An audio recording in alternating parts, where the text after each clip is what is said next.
अध्यक्ष महोदय, इस बिल पर 19 माननीय सदस्यों ने इस बिल की चर्चा में भाग लिया। मैं उन सभी सदस्यों का आभारी हूं जिन्होंने चर्चा में भाग लिया और सपोर्ट किया। अध्यक्ष महोदय, भारत सरकार ने 65 साल पुराने आवश्यक वस्तु अधिनियम 1955 का संशोधन करने के लिए 5 जून 2020 को अध्यादेश जारी किया। अध्यादेश के माध्यम से आवश्यक वस्तु अधिनियम 1955 की धारा 3 में एक नई उपधारा 1 क जोड़ी गई है। अध्यक्ष महोदय, आवश्यक वस्तु अधिनियम 1955 के आवश्यक वस्तु धारा 2 क अंतर्गत 7 वस्तुओं को घोषित किया गया है। दवाई, फर्टिलाइजर, खाद्य पदार्थ, कपास से निर्मित सूत, पेट्रोलियम पदार्थ, जूट और बीज। आवश्यक वस्तु अधिनियम 1955 के तहत केंद्र सरकार को निम्नलिखित शक्तियां भी प्रदान की गई है। आवश्यक वस्तुओं को नियंत्रण करने के लिए लाइसेंस देना, खरीद और बिक्री कीमतों पर नियंत्रण करना, सांख्यिकीय आंकड़ों का संग्रह करना और बही खातों का निरीक्षण करना। अध्यक्ष महोदय, भारत जब स्वतंत्र हुआ इस देश की जनसंख्या 40 करोड़ थी। गेहूं, चावल, दालें जैसे खाद्यान्नों की देश में कमी थी। डिमांड और सप्लाई की चेन की ठीक रखने के लिए और कीमतों नियंत्रित रखने के लिए अधिनियम 1955 का प्रावधान किया गया। अध्यक्ष महोदय, जब समय समय पर देश की कृषि उपज की स्थिति की समीक्षा की गई तो तुलनात्मक विश्लेषण ये निर्देशित करता है कि देश आत्मनिर्भर बनने की दिशा में तेजी से आगे बढ़ रहा है। मैं आपको बताना चाहूंगा, 1955-56 में गेहूं का उत्पादन केवल 100 लाख मीट्रिक टन था, जो आज 18-19 में 1000 लाख मीट्रिक टन से अधिक है, जो आज 10 गुना बढ़ा है।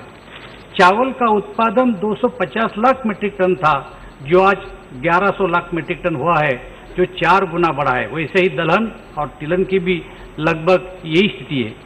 ये आंकड़े अगर देखें तो ये स्पष्ट होता है कि भारत अब खाद्यान्न की दृष्टि से आत्मनिर्भर बना है। महोदय, भारत में बड़े पैमाने पर कृषि उत्पादन होने के बावजूद खाद्य महंगाई यह प्रमुख चिंता का विषय हमेशा से रहा है। फूड प्रोसेसिंग मंत्रालय की एक वार्षिक रिपोर्ट के अनुसार वर्ष 2012-13 के उत्पाद आंकड़ों पर प्रमुख कृषि उपज की हार्वेस्टिंग के बाद नुकसान का आकलन अगर किया, जिसका अनुमान 92,000 करोड़ रुपए लगाया गया है। सबसे अधिक नुकसान फलों और सब्जियों का पाया गया है। इसको कम करने के लिए हमारे पास प्रोसेसिंग सुविधा होनी चाहिए। आवश्यक वस्तु अधिनियम यह संशोधन इन वस्तुओं की सप्लाई चेन से जुड़े लोगों का प्रोत्साहन प्रदान करेगा। अध्यक्ष महोदय, परिणाम स्वरूप कृषि क्षेत्र में निवेश को बढ़ावा मिलेगा और साथ ही भंडारण सुविधाओं में विस्तार और तकनीकी सुधार कारण होने वाले नुकसान को कम करने में सहायता होगी। अध्यक्ष महोदय, कई सारी रिसर्च रिपोर्ट द्वारा ये पाया गया है कि किसानों को कोल्ड स्टोरेज, प्रोसेसिंग आदि में निवेश की कमी के कारण बेहतर कीमतें नहीं मिल पाई। इसके अलावा यह भी पाया गया है कि इन्वेस्टर्स इस अधिनियम के कुछ प्रावधानों के कारण इस क्षेत्र में निवेश करने से दूर रहते हैं। अध्यक्ष महाराज, मैं सदन को सूचित करना चाहता हूं कि उपरोक्त बातों के संदर्भ में नीति आयोग द्वारा मुख्यमंत्रियों की एक उच्चाधिकार समिति गठित की गई थी। इस पर विस्तृत चर्चा की गई। कई राज्यों के मुख्यमंत्री इस पे हाजिर थे और 2 बार इसकी बैठकें हुई। समिति में पंजाब, मध्य प्रदेश, उड़ीसा, महाराष्ट्र, हरियाणा, अरुणाचल प्रदेश, गुजरात और उत्तर प्रदेश के मुख्यमंत्री समिति में शामिल थे। इस समिति ने इन्वेस्टर द्वारा निवेश आकर्षित करने के लिए मुख्यमंत्रियों के नाम।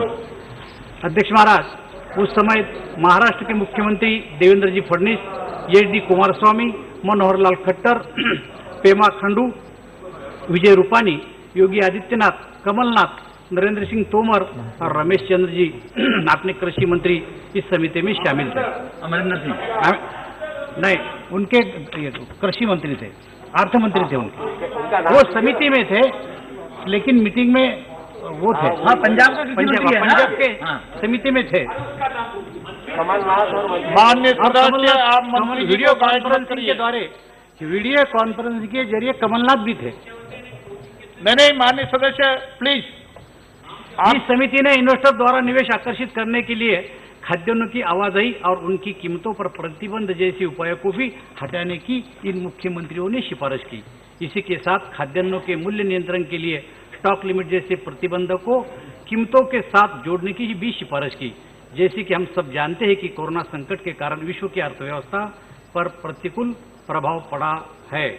भारत की वर्तमान स्थिति को देखते हुए हमें यह समझना जरूरी है कि कृषि क्षेत्र में वर्तमान आर्थिक स्थिति को बढ़ावा देने की क्षमता है। इसीलिए किसानों की आय बढ़ाने पर ध्यान केंद्रित करते हुए इस क्षेत्र में तत्काल निवेश को बढ़ावा देने के लिए एक ऐसा वातावरण बनाने की आवश्यकता थी जो ईज ऑफ डूइंग बिजनेस को बढ़ावा दे और साथ ही सरकारी नियंत्रणों के भय को दूर करे। इस विधेयक में यह उल्लेखित किया गया है कि केंद्र सरकार द्वारा अधिसूचित कृषि खाद्यान्नों की आपूर्ति को केवल असामान्य परिस्थितियों में रेगुलेट किया जाएगा, जैसे युद्धजन्य परिस्थिति है, अकाल है, असाधारण मूल्य वृद्धि है और गंभीर प्राकृतिक आपदा है। इसके अलावा स्टॉक लिमिट तभी लगाया जा सकती है जब हॉर्टिकल्चर के उत्पादकों की कीमतें 100% बढ़ती है, खाद्यान्नों की कीमतें जो नॉन पेरिशेबल उनकी कीमतें 50% बढ़ती है। ये कीमतों का आकलन पिछले 12 महीने की कीमतें या पिछले 5 साल की कीमतें, रिटेल कीमतें, इनमें से जो भी कम है उस पर आधारित होगी। ये स्टॉक लिमिट प्रोसेसर या वैल्यू चेन में जुड़े निवेशकों को पर लागू नहीं होगी। स्टॉक सीमा का यह आदेश प्रोसेसिंग करने वालों को उनकी स्थापित क्षमता तक लागू नहीं होगा। एक्सपोर्टर के मामले में अगर उसके पास एक्सपोर्ट का ऑर्डर है तो उस एक्सपोर्ट को होने वाले स्टॉक पर स्टॉक सीमा लागू नहीं होंगी। अध्यक्ष महोदय, स्टॉक लिमिट का भय रहने के कारण इन्वेस्टर ज्यादा माल खरीदेगा, जिससे बाजार में स्पर्धा बढ़ेगी और इसके खरीद का दाम बढ़ेगा। इस कारण किसानों को उसके माल का उचित मूल्य मिलेगा। हमारे यहाँ यह समझना महत्वपूर्ण है कि नए प्रावधान के कारण इन्वेस्टर इस क्षेत्र में बड़े पैमाने पर निवेश करेंगे, जिससे किसानों को अपने उत्पाद पर उचित मूल्य प्राप्त हो सकेगा और उनकी आय बढ़ने में सहायता होगी। मैं ये बताना चाहता हूं कि इस विधेयक द्वारा भारत सरकार देश के 130 करोड़ जनता को आत्मनिर्भर बनाने की एक विशेष पहल कर रही है। ये विधेयक कृषि क्षेत्र के संपूर्ण आपूर्ति श्रृंखला तंत्र को मजबूत करेगा। इस विधेयक से न कि सिर्फ किसान बल्कि सभी उपभोक्ता और इन्वेस्टर के लिए एक सकारात्मक वातावरण निर्माण होगा, जिससे देश निश्चित रूप से आत्मनिर्भर बनेगा। अत्यंत विषम परिस्थितियों में जब खाद्यान्नों के मूल्य में असाधारण रूप से वृद्धि होगी, तब हम अपने बफर स्टॉक से खाद्यान्न बाजार में लाकर मूल्य नियंत्रित कर सकते हैं, जिससे उपभोक्ताओं किसी भी कष्ट का सामना नहीं कर पड़े। इसी के साथ घरेलू बाजार की आवश्यकताओं को ध्यान में रखते हुए एक्सपोर्ट और इंपोर्ट को नियंत्रित किया जा सकता है। स्टॉक लिमिट के संबंध में सरकार ने जो खुद पर मर्यादाएं निश्चित की है, इसमें इन्वेस्टर में सकारात्मकता बढ़ेगी और निवेश को बढ़ावा मिलेगा, जिसका लाभ हमारे देश के किसानों को और उपभोक्ताओं को होगा।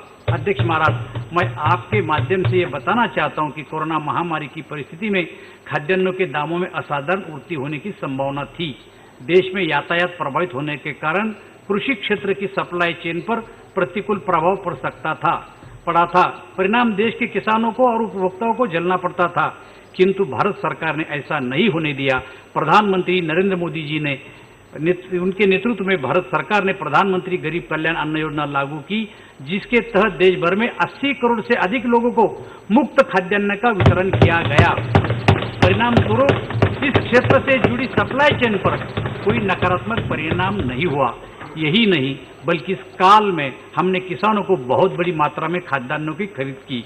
अध्यक्ष महोदय, मैं विशेष रूप से हमारे प्रधानमंत्री नरेंद्र मोदी जी के दृष्टिकोण को यह फिर एक बार उजागर करना चाहता हूं कि मोदी जी के नेतृत्व में हमारे देश में किसानों की आय दुगनी करने यह हमारा संकल्प है। इस संकल्प पूर्ति की दिशा में यह विधेयक मोदी सरकार का एक महत्वपूर्ण कदम है। मैं आपको यह विश्वास दिलाना चाहता हूं कि ईज ऑफ डूइंग बिजनेस की दिशा में वोकल फॉर लोकल को केंद्र बिंदु मानकर मोदी सरकार निश्चित रूप से काम करने में कटिबद्ध है। मैं इसी के साथ अध्यक्ष महोदय आपको विनंती करता हूं कि ये विधेयक मान्य करें।